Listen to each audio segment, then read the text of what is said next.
Hi, you're watching Avenue X, and today let's talk about a recently finished airing short online contemporary drama, 12封信, 12 Letters. This is a drama that has finished airing last week on the platform Tencent. Since it's only 12 episodes, it really was only online for 4 or 5 days. But this probably is one of the best short dramas I've seen this year coming out of China. So already, off the bat, I'm telling you, I have a very positive rating. It is written by 3 scriptwriters, Chen Xiaomao, Chen Mengyan, Shen Siji, and directed by a female director, Sha Weiqi. They started shooting this drama at the end of April last year. The whole shooting time took actually 2 solid months. Considering this is only 12 episodes, which means about 5 days per episode. That is extremely slow shooting time compared to the average Chinese dramas shooting time. And I think in a way, when you watch the drama, you can see the quality being reflected in the end product when you are not rushing it like crazy. For this drama, the leading actors are mainly 4 people, and you can consider them as 2 pairs, a male and a female character, of 2 time points in the story, one in the 1991 and the other in 2026, since you probably already know this is some form of time travel story. In the 1991 time location, it is led by Wang Yinglu and Zhou Yiran. And in the 2026 current, or let's say future timeline actually, because we're in 2025 right now, it is led by Ren Youlun and Zheng Huizi. In terms of the relationship between these 2 groups of characters, the 2026 female lead character is the adopted daughter of the 1991 male lead character. And then Ren Youlun of the 2026, he plays the character who supposedly is the son of the 1991 female lead character played by Wang Yinglu. Although throughout the drama, there's actually no confirmation about whether he is the biological son of Wang Yinglu's character. And it is to do with 2 young people back in 1991 as high schoolers who both live in extremely difficult situations, kind of saved each other and fell deeply in love with each other.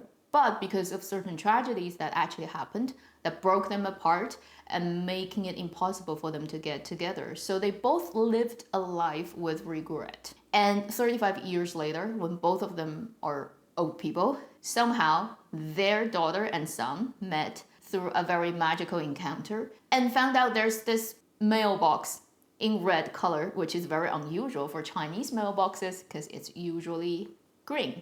But anyway, this mailbox seems to be able to pass a letter between these 2 groups of people crossing the 35-year time gap at a specific time of the day with a specific type of paper. So this is a very strict rule mailbox, like the Korean movies many years ago, or the American remake of it, if anybody still remember, like a lake house. So that's that situation being moved into this as the device of our narrative, the thing that connects these 2 groups of people across time and how it introduces the sort of last minute save kind of plot. And at the end of the day, for any type of time travel story, you always run into paradoxes. It just depends on how you set up your rules about your particular world's time travel mechanism. This is essentially a heightened romantic drama with quite a strong kind of reality punch and with an overall very acceptable production standard and quality. I would say probably this would be a 1 step shy of 3 goldmine for me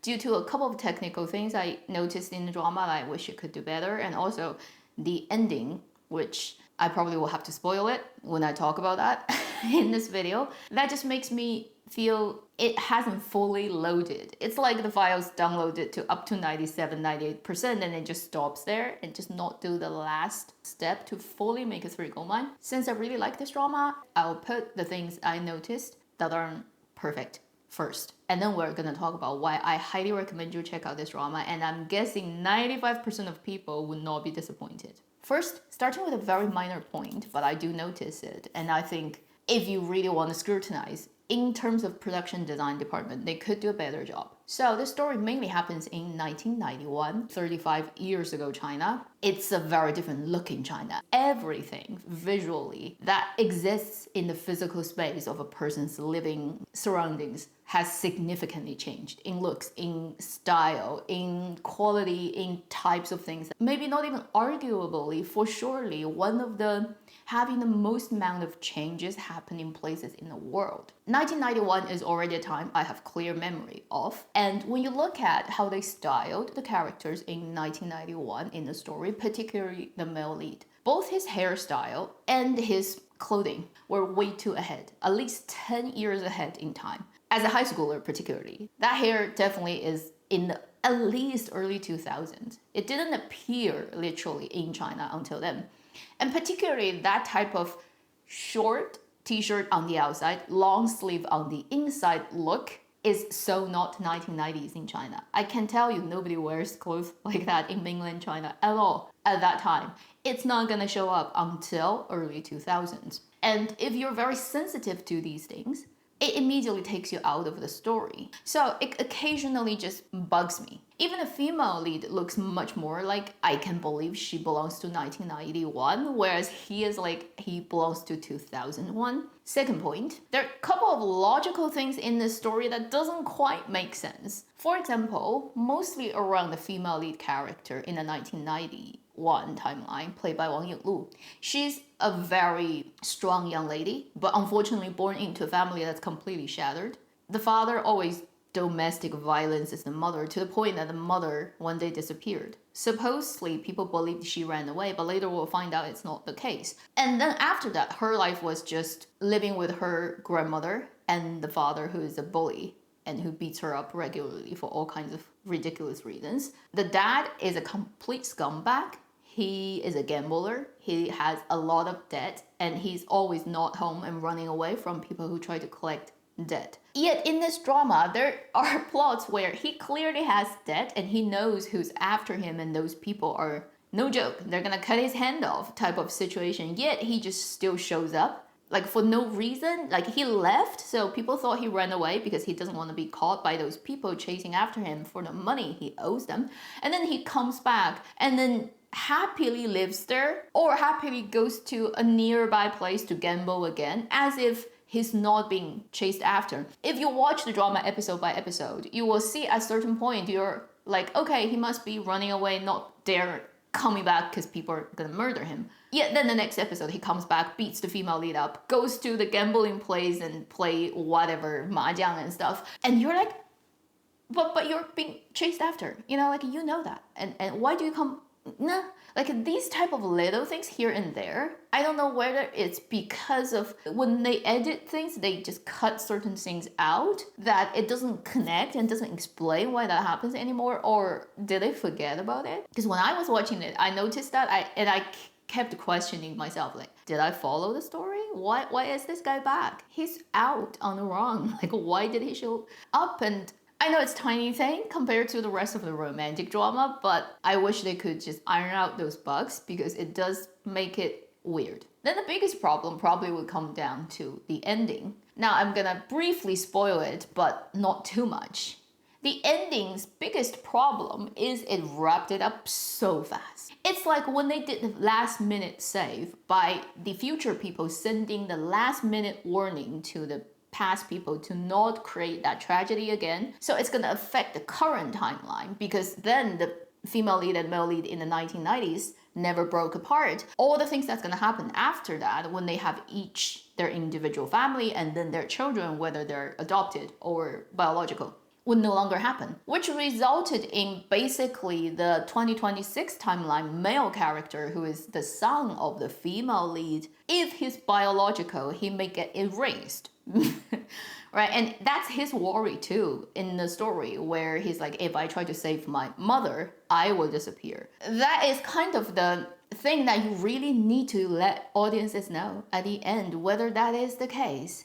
And we hope it is not, and it's likely not, but they wrapped it up with a very quick ending, with a shot that's super ambiguous. You can't tell exactly whether it is, and you're wondering why they do it. It didn't even give you enough screen time for it to sit there and then absorb the information, and it just like finished. And if you're saying budget is stopping it, it still doesn't make sense, because it wouldn't really cost them extra money if they just write it in the script level initially to actually tie it up fully well. There are plenty of episodes in this drama that's actually way too long for Chinese drama size. Episodes that's like an hour and 10 minutes long instead of 40 minutes. So I don't think time is the reason why the last episode ended up so hasty. And I can't quite understand why it has to end in such an ambiguous and not satisfying way. And in my opinion, based on the timing of people's when they go to university, when they get married, how old the people are, what time, like if you actually do this mathematics,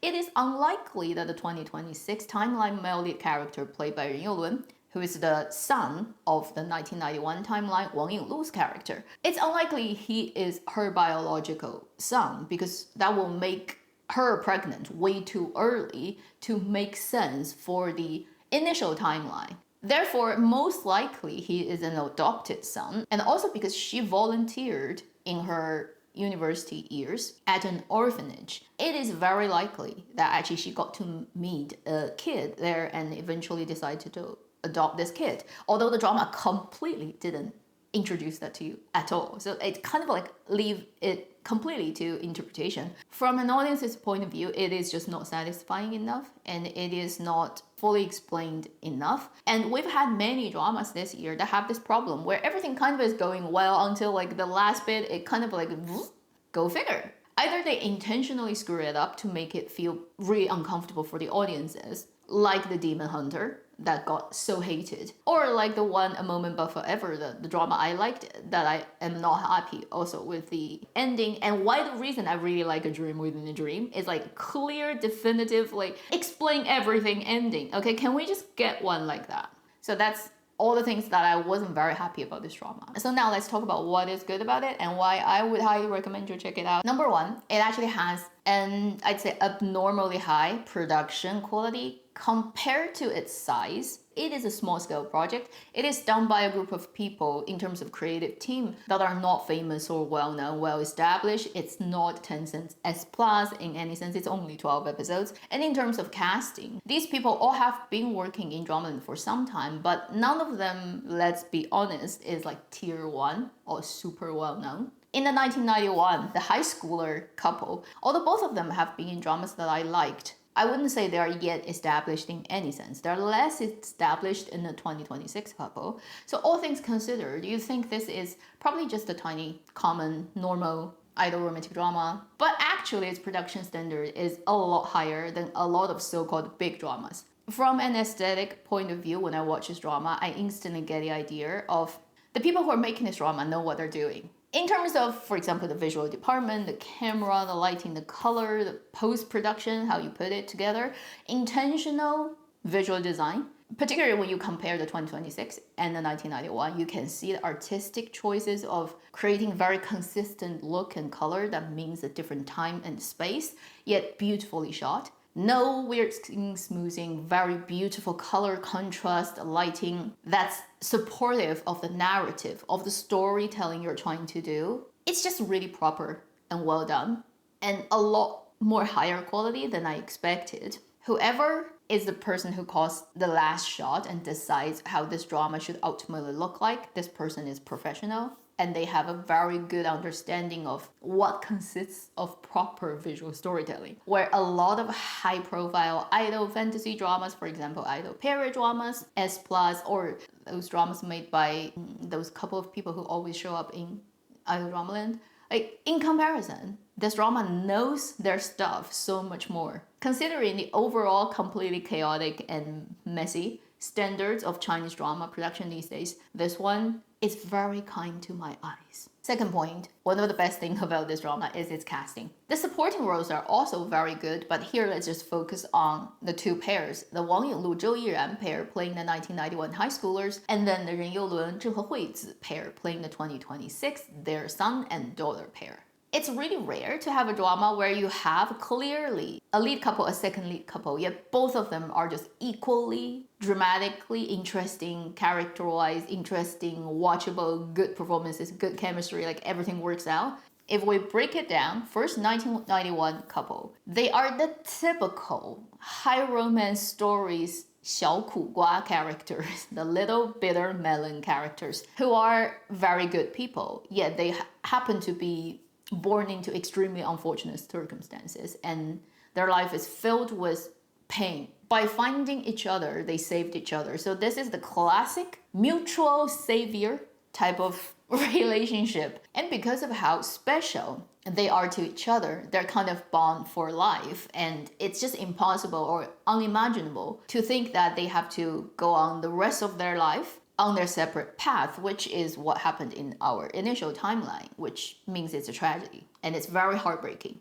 And the two actors played it surprisingly well. On the actress Wang Yinglu, her best known role previously would be her role in I Am Nobody, where she plays the super soldier Bao Bao. And she played that role very well because it actually suits her aura, which is she has a very unique face and the type of eyes and look in her face that you just cannot think of her as a sweet cotton candy kind of female lead character. The best look of her is when she has no facial expression or she's completely stern and cold and she's like the assassin with a knife hidden behind her back. That's her energy. And if she tries to play cute, it just looks weird. For example, at the same time, ongoing, aired a bit earlier, 谢鱼, Destiny Brings the Demon, that I did talk about also in my previous videos. In this drama, 12 Letters, she's in a real-time setting, and it's very heavy realism, and it's very brutal in many of the plot where she gets involved. She's like those kind of super strong, big cat species when they're young. When she gets wounded, she has that kind of killer look of her and the energy of her, and it's just so much more suitable for the actress herself to play. This script gave her the space to perform as an actress, to do things that all those romantic dramas can't get to. And there are a couple of extremely explosive, shocking, like emotional scenes in this drama that just gave her that opportunity, and she really shined. I'm like, you should pick this type of role. Like whoever is her manager, you should know this is the type of role that will bring out her sparks and make her memorable. For all the casting directors out there, when they see her performance in this one, they would know, okay, she can play that type of roles where a lot of little flowers throughout their whole lifetime cannot ever get even close to. And it opens up, I'd say, possibilities for her. And I'm really happy that she got this role and she played it really well. As for Zhou Yiran, previously the drama that gave me strongest impression would be his high school campus drama with Zhang Miaoyi, which I've watched through and I really enjoyed, and he's pretty good in it. But it's just such a normal campus drama where there are just another 200 dramas like that in Chinese dramaland. I just have a vague good impression. After a few months watching the drama, I forget everything about what actually happened. Whereas I'm pretty sure the story in 12 Letters and the character he plays is gonna stay with me for 5-10 years and I'll still be able to recall what happened in this drama. Earlier parts of this drama, he didn't get that impressive. When it gets to emotionally more heightened scenes, I think I was happy that he didn't drop the ball. Until I think around episode 8, when suddenly you have a long, an hour and 10 minutes episode, and it has a huge time gap between one plot and another, where they intentionally cut out a huge chunk of the time of the story, and they're gonna put it in later episode to explain what happened. Basically, something happens, and then boom, it's like years missing, and then you see later. So he played a huge time jump at the end of high school, so like 18 years, to in his 30s. What you get is a huge change of the character in terms of his age, and also the life experience, and even his appearance gets made up differently. And I was so surprised by the fact that this young actor, that I pretty much only saw him as an idol actor, when he got this type of huge time jump within one episode character, actually convinced you that this now is a 30-some-year-old version of him and he's completely a changed person. And life has basically beaten him down so much that he's in a different zone. He vibes very differently. I was so surprised by his ability to actually clearly distinguish his own character at two different stages of life with his age and his, let's say, not that extensive experience in acting. I found his performance actually really suitable for big screen.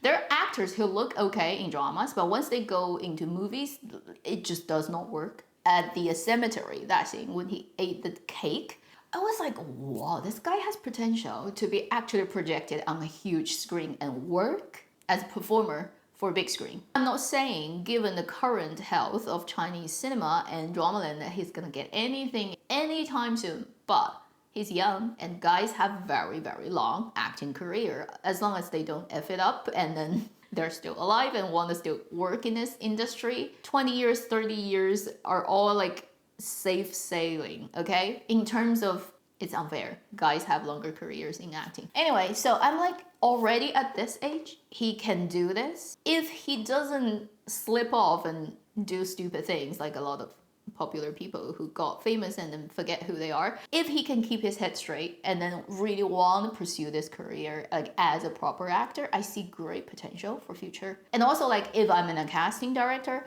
I'm just gonna look at this performance and remember him. I'm like, yeah, that kid actually can do this. Like, let's just keep him on the watch list. If we ever have a project that has a character that is suited for him, I immediately would think of him as the first choice because there aren't that many young people these days who can do this type of acting, honestly speaking. As for the 2026 pair, when Zheng Hehui showed up, she's the first one who showed up as the pair. I was so happy because I didn't know she's in it. I actually thought it's just Zhou Yiran and Wang Yinglu. And I'm like, oh my god, her. Adore her. She's been in so many things. She never got hot and famous. But the best recent known thing is the controlled experiment comparison between her performance and Ju Jiyi in the drama Blossom. That, you know, like, yeah, we've talked about that. And ever since then, I was like waiting for her to get more stuff. Again, this is like her as not the leading character, but let's say the second pair leading character of a drama. And although it's short, 12 episodes, she doesn't have that much screen time, but she did it so well. I adore her character and her performance, no problem at all. Then Ren Youlun,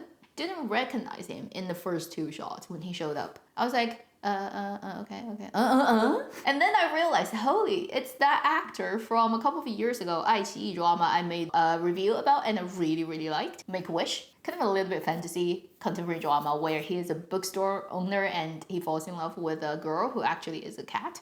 And I'm like, oh my god, it's him. And I was so happy. First is I didn't know he would be there. So I'm like, oh, I see him again in the drama. I know he's a good actor. So I was like instantly feeling secured that the 2026 timeline would not look weird. Also, the fact that I didn't recognize him in the first two shots makes me even happier because it just kind of proves again that he's more like an actor instead of like a star, celebrity, any type of actor, where when he plays a role, you really notice the role first instead of him. Actually, with the brief scene numbers they have in the story between Zheng Hehui and Ren Youlun, they actually created a really convincing, although the drama actually didn't give them a romantic storyline at all, you feel like there's like things going on and they totally can be a couple. Even within a couple of episodes, people are already shipping them. Like I was shipping them too. And they almost look like an old couple who's been married for years and they're just constantly quarreling, but it all makes sense and it just like really works. If this drama ever gets a second season,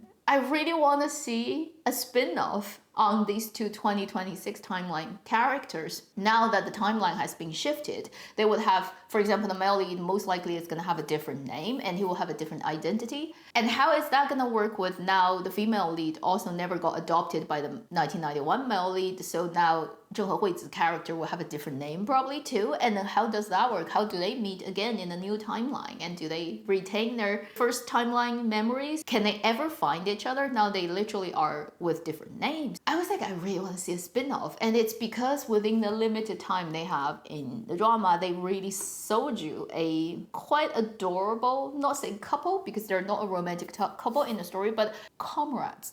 Because they came together and fight and try to save their parents. Not to mention there's a ginger cat in the story who hops onto the mailbox and it's like when the magic happens, the cat is always around. And there's this intentional shot at the end of episode 4 or something where the cat jumps onto the mailbox and the camera pushes in and then the 2026 character played by Ren Youlun looked at the mailbox, realizing really magic is going on, and the camera pushes in on him. It's so intentionally shot. I think they're doing it because this actor previously played a role in the drama that's literally about him and the cat, and they are definitely doing it on purpose. The last great thing, clearly, is the story itself. This is a really condensed, highly charged, and really convincingly played and made and written love story. And there are many moments in this story in the 1991 timeline that will really move you. and bring you to tears, make you really side with these two characters emotionally. You want them to be together, you want them to have a good ending, and you're gonna get devastated when that doesn't happen. And I think for a romantic story, when it convinces the audiences of that, of the validity of the relationship and why they're destined for each other, and why after watching the drama, you're like, there's no way they could be with anyone else this lifetime because it is just too intense and too important to them, the other person. If they can sell that and make it convincing, it is a successful romantic story. It gives you this clear example in the 2020s about it is not about length. You don't have to have a 40 episodes drama to sell a romantic relationship. This drama literally probably sold it within the first kind of 4 episodes, and you can stretch it to 8 because 9, 10, 11, 12 are literally going back and telling you the details. I'd say it achieved a lot of other 40 episodes dramas, relationships, energy intensity within 6 to 8 episodes. I think it clearly proves to people again, you really don't need that many episodes. You're really good at storytelling. You can do it in one movie's time. Like, think about how many classic romantic movies that are actually just 2 hours. It really puts a lot of much bigger and always promoting itself as higher romance drama to shame. Also, I think this drama is strong in its dramatic plot development, where the tension is always there, the mystery of time travel is always there, the impending doom is always there, and whether you can successfully save the people is always there. That last minute save is classic. You see it coming a miles away, but you want it, and when it happens, you're still, I really am happy to see it. And then when it comes down to individual characters, their relationships, how they go about, and all the little expressions and energies in everyone's lines when they talk back and forth, when they share their ideas, when little things happen in the story, like people running in the ring, all those details also are so well done. So it's like very full-rounded, 3-dimensional, like believable leading characters in extremely heightened dramatic situations, yet it's not ridiculous, it's actually believable. And I will remember this for a long time to come. Like one of those dramas that in years of time to come, I'll still remember exactly what happens. So at the end of this video, it is my personal suggestion and recommendation that you should go and check out this drama. Binge it on a weekend. It's easy to do, and you probably wouldn't be able to stop once you start anyway, so it's gonna be really easy, right? It's like those little treasure dramas that will always get a special stamp in my heart when I look back in time, all the hundreds and thousands of dramas I've watched, a glimpse of hope for future smaller but really well-made stories. That should be the end of my review on the drama 12 Letters, 12封信. Thank you for watching Avenue X. I'll see you in my next video. Meanwhile, live long and happy drama watching. And also, don't ever refuse a ginger cat if it walks into your life. I'm just saying.